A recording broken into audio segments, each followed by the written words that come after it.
What's good, people? Once again, it's your one and only OG Hollywood, man. I'm coming back at you with the Ferguson Chronicle, man, where we do nothing but keep it live. Like I said, 110 all the way across the board, man. In other words, we keep it nothing but a buck, man. As you can see, I got old Uncle Sam Slaughter in the building. Old Uncle Sam Slaughter's in the building, man. We just want to talk to Sam, man, see what's been going on in his life, man, since he got that goddamn monitor removed, man. I know it's got to feel good to be able to move around, man.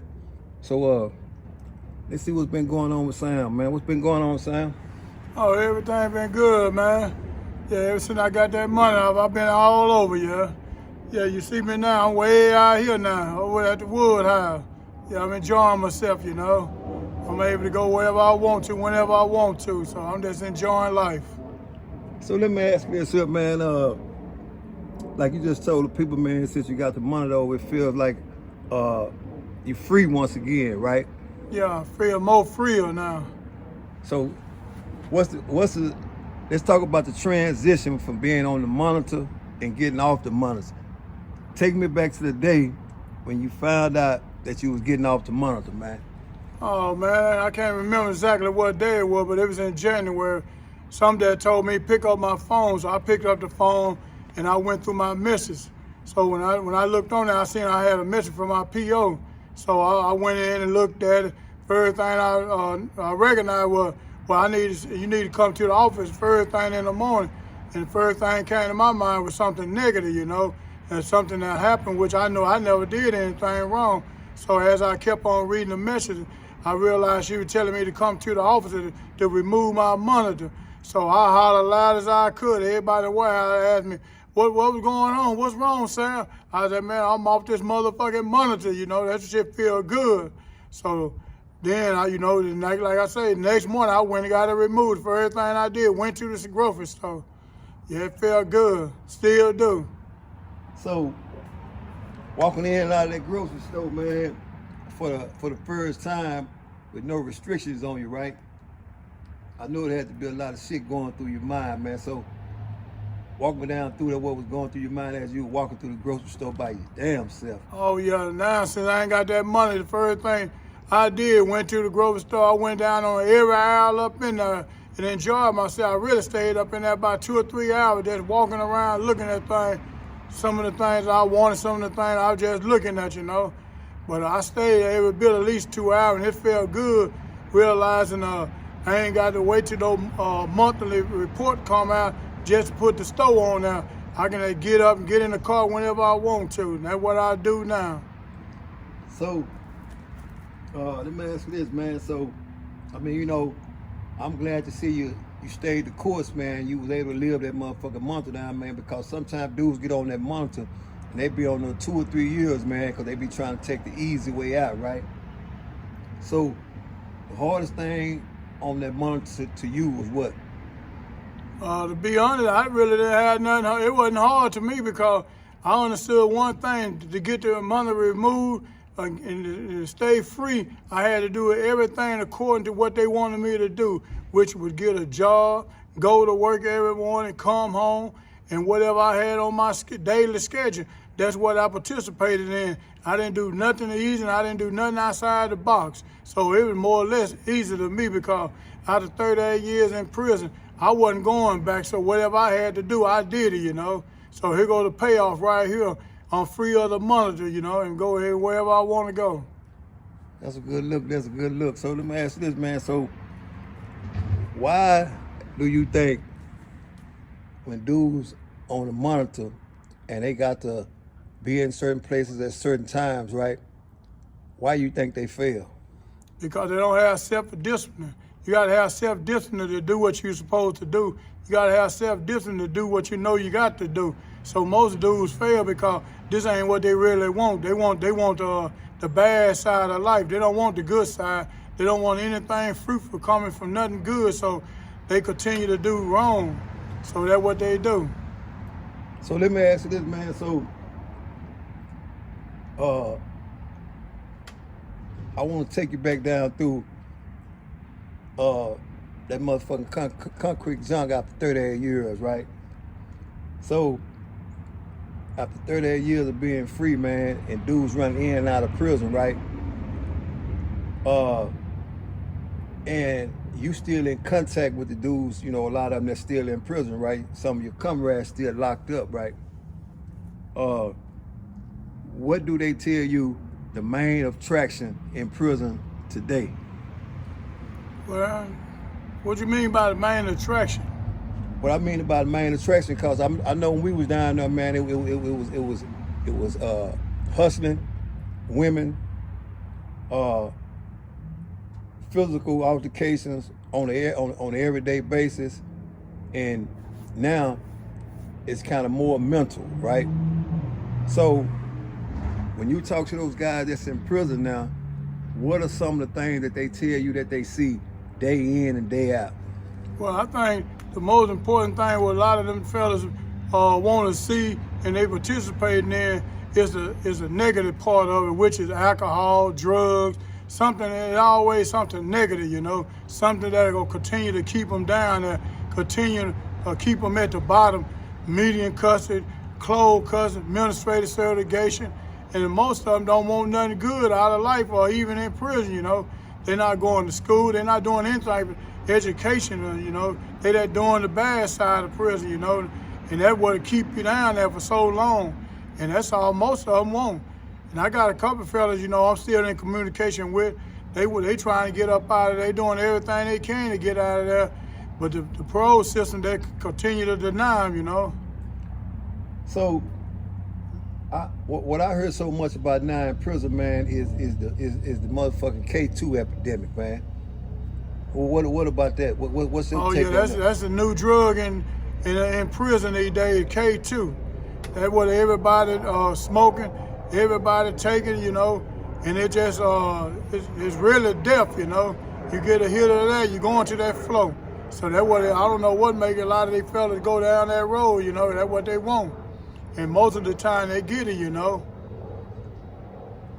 So, man, Sam, let me ask you this, man. You've been out for, you know, a year and something now, man, and you watch the internet just like everybody else do, man. You know, guys be on the internet, man, they giving their spiel on what they have to do to stay out, what do it take to stay out. Some arguing about who real, who ain't real, and shit like that, right? Since you've been watching the internet, right, in your opinion, the guys that has the, you know, the platform, whether it be big or whether it be small, right? What's your opinion on this internet shit? You know, to be honest, you know, I really ain't paid attention to it. I don't watch a lot of them, you know, look at them, you know.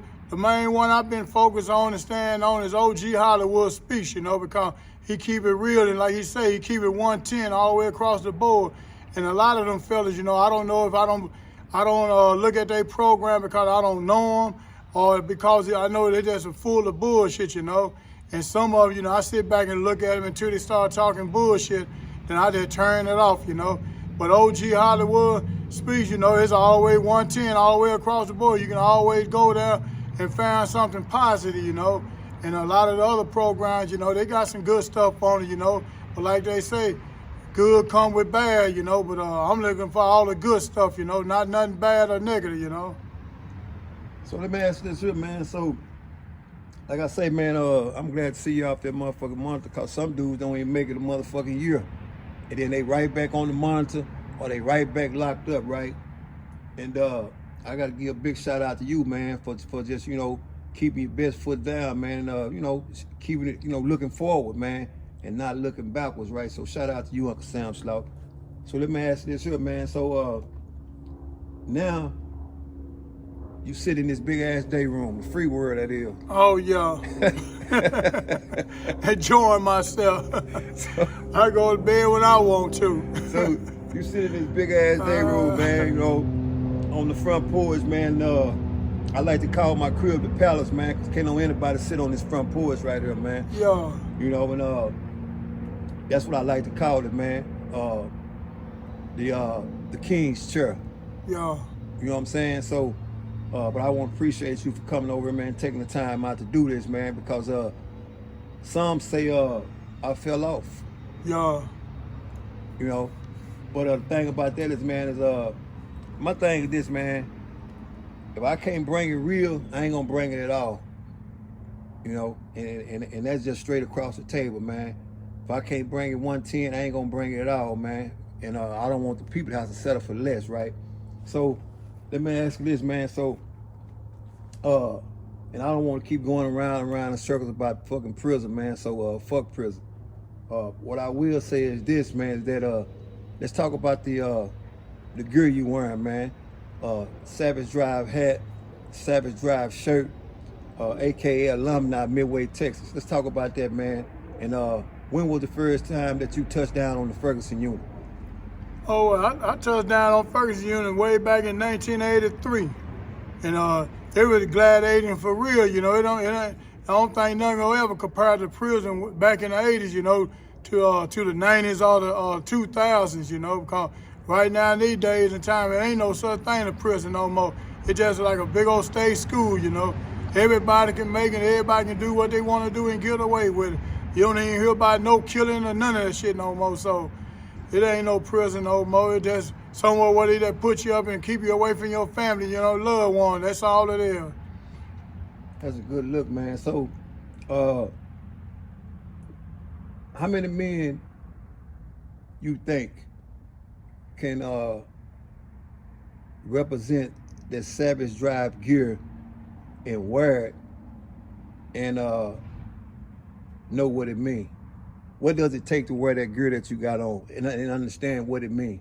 It take a focused mind to put this shirt on, put the hat on, and walk with it with pride, you know, understanding that you're helping a brother that not necessarily need the help, but you need to support it, you know, because like they say, money will make the world go around. So by supporting this gear, you know, you supporting a lot of things that he need up, you know. So get you one of these shirts right here, Savage Drive. I got the hat.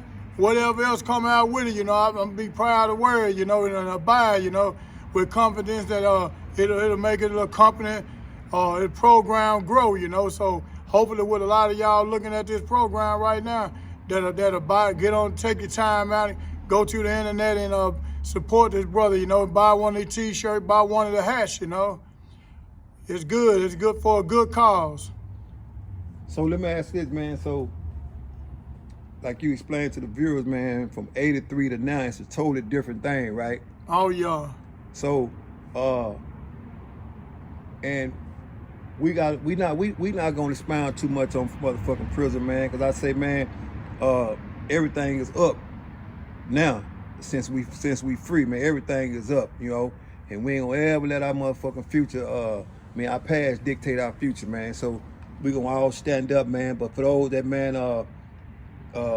that wear the Savage Drive gear, man, y'all already know what this shit stand for, man. The Savage Drive alumni, man. 12-120 Savage Drive, man. It was a lot of years spent in that motherfucking can. So guess what?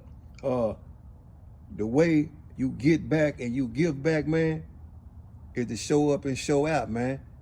And it ain't all about just promoting prison, man. But what I think, man, about the Savage Drive gear, man, that's why I created it, man. Never be ashamed of your past, man. Because for one, your struggles is what made you who you are today, man. It's only fucked up when you return back to Savage Drive, man. Wear the shirt, wear it with pride, and let it remind you of where the fuck you came from, and you never want to go back, man. So I say this here, Sam, man, it's not gonna be no long interview, man. Just something that you stop by, man. So I had to get you on camera, man, because like you said, you supporting the channel, man. The way you support the channel, man, is go to the website, man, which is www.oghollywoodspeaks.com, man, and get your gear, man. You don't even have to be done been on Ferguson, man. You can just be a savage, and your drive can be to make it in life, man. So for those that's watching, man, don't be afraid to purchase the hat, man, or purchase the shirt, man. Savage is who you are, and the drive in you, that savage drive, man. It doesn't necessarily mean you have to be a part of prison, man. It doesn't mean necessarily you have to be a part of prison, man, because like I say, fuck prison, man, and whatever it stands for, man. But Uncle Sam Slaughter, man, what I want to do, man, is you know, like I always do, man, whether it be an interview or whether you stopping by or whatever you do in your everyday life, man, just know, man, that at the Ferguson Chronicles, we care, man. And all we want you to do, man, is keep moving forward, man. It's big ups to you, man, for even stopping by the King's Porch, man. So, with that being said, man, close this bitch out, Slaughter. Well, man, yeah, I appreciate y'all, you and your wife, Angie, you know, for giving me that support that I know I needed when I first came home. And y'all continue to give me the same support and love, you know. And I appreciate that from the bottom of my heart. And I ain't no more going back to no prison. That's over with, you know. They gave me an opportunity to get out after 38 years. I'd be a fool, not a fool, but a damn fool if I ever go back. And I know that ain't happening because I'm enjoying this part of life, you know. I'm working every day and I'm enjoying life. And whatever I want to participate or whatever I want to do, I'm doing it, you know. And I'm doing it on the right side of the law. Ain't no coming back. With that, peace.